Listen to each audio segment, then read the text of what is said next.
kanina pinag-uusapan natin yung mga namemeke ng PWD ID. Meron daw pong kakasuhan sa piskalya si Boy Gonzales, RH29. Go, go, go!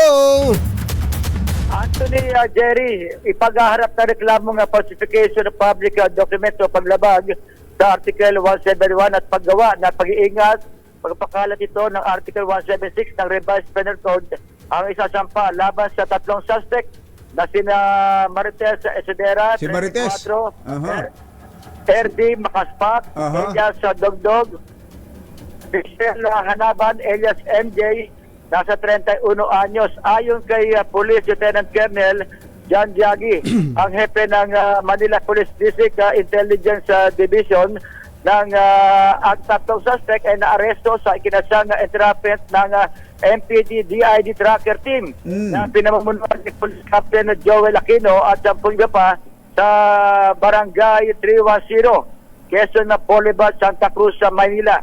Sabi ni Colonel Diagi, 200 hanggang 500 piso ang paggawa ng peking PWID. Magkano?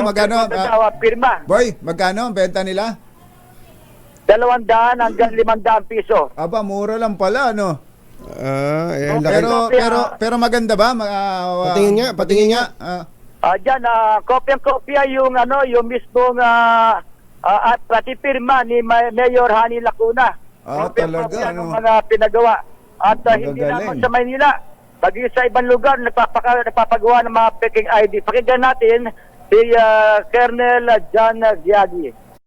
Ito yung nahuli natin na siya yung gumagawa. Aside doon sa na-orderan natin kanina na dalawang nagpagawa nito. So ate, sa Manila lang ba ginagawa yung PWD na ito? Bulacan, Batangas, Rizal, Pampanga, lahat, pati Parañaque, ito pa ako dito, pati, so lahat na, no?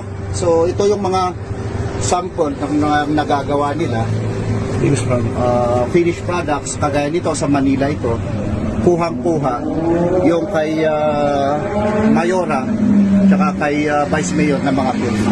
So makikita nyo ito, andyan lahat yung mga ginawa nila. Magagaling, ano? Magkukulitang sa Senate Group, kamakailan, na discovery na nagdulot ng tax investigation, ito na pagkawala ng 88.3 billion piso ang kita ng gobyerno. Ito si Boy Gonzales para sa DZRH, una sa Pilipinas, una sa Pilipino. Thank you, boy!